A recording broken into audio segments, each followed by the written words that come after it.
Selamat pagi pemirsa, saat ini Anda sedang menyaksikan Kelompok 2 TV. Pada kali ini, kami akan menjelaskan tentang beberapa format berita. Saya Rian Maulana dan beberapa rekan saya akan menemani pagi Anda. Baiklah pemirsa, untuk format berita yang pertama yakni laporan langsung. Memiliki ciri antara lain, berita yang disiarkan biasanya memiliki news value yang tinggi. Dan juga presenter di studio biasanya melakukan pembicaraan dengan reporter di lapangan yang melakukan wawancara kepada narasumber melalui live by phone. Selain itu, layar pada berita ini biasanya terbagi menjadi dua. Untuk contoh berita yang ada pada format ini, kami sendiri mengambil dari CNN Indonesia terkait agenda pembekalan Menteri Prabowo Gibran. Berikut contoh beritanya. Ini tadi. Sudah ada koresponden CNN Indonesia, Teddy Zuhari di kediaman Prabowo di Hambalang, Bogor, Jawa Barat. Halo, selamat siang Teddy. Bagaimana jalannya pembekalan hari ini? Apa saja materi yang menjadi pokok sorotan penting yang akan diterima oleh para calon menteri dan wakilnya, Teddy? Selamat siang, Freddy. Betul sekali, hari ini Presiden terpilih Prabowo Subianto mengadakan pembekalan bagi para calon menteri dan juga calon wakil menteri. Kalau dari agenda yang saya perhatikan, yang kami dapat di sini, bahwa pelaksanaan pembekalan ini dilaksanakan selama 2 hari, 16 hingga 17 Oktober 2024. Nah, untuk hari ini, 16 Oktober 2024, pembekalan dikhususkan bagi para calon menteri, tentunya mereka-mereka tokoh-tokoh yang sudah pernah datang ke Kertanegara 4 2024 pada Senin awal pekan kemarin, di mana melakukan diskusi, kemudian juga menandatangani fakta integritas, bersiap mengisi kursi-kursi di kabinet Prabowo Subianto. Dan besok rencananya ini giliran para calon wakil menteri yang akan mengikuti pembekalan di Padepokan Garuda Yaksa di Desa Bojongkoneng, Kecamatan Babakan Madang, Kabupaten Bogor, Jawa Barat. Sedikit saya akan menginformasikan sebelum, karena kami di sini para awak media hanya bisa sampai meliput di depan pintu gerbang Padepokan Garuda Yaksa. Maka saya akan memperlihatkan kepada Anda pemirsa bagaimana sebenarnya suasana. Kembali bersama saya, Kia Silvara Geralda. Nah, di sini saya akan menjelaskan format berita dari Voice Over. Apa itu format berita Voice Over? Nah, berita Voice Over adalah berita yang dibacakan langsung oleh narator atau presenter dengan singkat dan padat.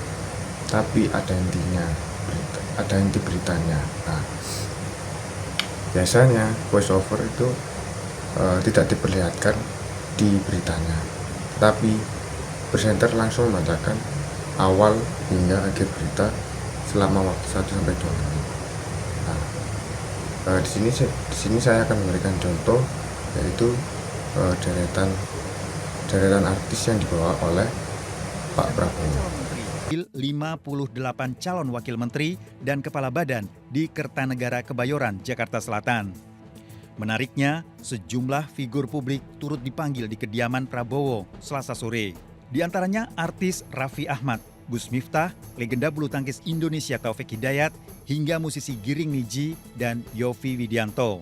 Menggunakan batik, Raffi datang bersama Miftah Maulana Habibur Rahman atau Gus Miftah dan PLT Ketua Umum PPP M. Mardiono. Sebelum Raffi, politikus PSI sekaligus vokalis Giring Niji lebih dulu datang menemui Presiden terpilih Prabowo Subianto. Baik pemirsa, kembali lagi dengan saya, Firdaus Nurul Rahman, akan menjelaskan format berita tentang reader grafik. Reader grafik merupakan berita yang dilengkapi dengan grafik sebagai pengganti gambar atau rekaman yang belum bisa diambil oleh stasiun televisi. Untuk contohnya, kita mengambil berita tentang jumlah korban gempa dan tsunami Sulawesi Tengah seperti berikut. Waktu Indonesia Tengah, Posko Penanggulangan Bencana Sulawesi Tengah di Markas Korem 132 Tadulako, Palu, melaporkan jumlah pengungsi sejumlah 59.000 orang yang tersebar di 109 lokasi.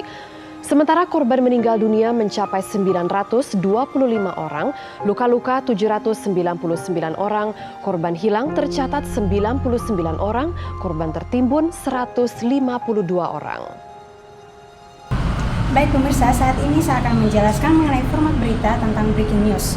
Breaking news merupakan berita tidak terjadwal yang dapat terjadi kapan saja. Durasinya mulai 2 menit hingga tidak terbatas. Untuk contohnya, kita mengambil contoh berita tentang Prabowo yang mengundang Raffi Ahmad hingga Gus Miftah dalam pembekalan calon menteri. Untuk contoh lebih jelasnya, silakan saksikan video berikut. Pak Sarmuji dan juga Pak Pangi. Selamat pagi Pak Sarmuji dan juga Pak Pangi. Kita akan terlebih dahulu ke Pak Pangi mungkin ya. Kalau dilihat kan ini banyak wajah-wajah baru begitu ya Pak Pangi. Kemudian juga ada yang dari latar belakangnya bervariasi. Sebut saja dia ada seniman, musisi, atlet dan juga masih banyak lagi. Pak Pangi, dari pendapat Anda sendiri seperti apa? Ya, tentu saja ini menarik ya, bahwa Pak Prabowo mencoba merepresentasikan semua kelompok ya, partai politik, dari NGO, dari aktivis, kemudian dari latar belakang musisi, atlet, kemudian dari tokoh agama. Nah ini seperti misalnya Raffi Ahmad, kemudian beliau adalah musisi dan ini kan sebenarnya. Ya ini banyak wajah baru tetapi juga banyak wajah lama. Saya lihat ini Pak Prabowo hendak menggabungkan dua hal yang sangat penting. Pertama adalah persatuan Indonesia yang tercermin dari masuknya berbagai elemen, berbagai unsur dalam kabinet beliau pada saat ini.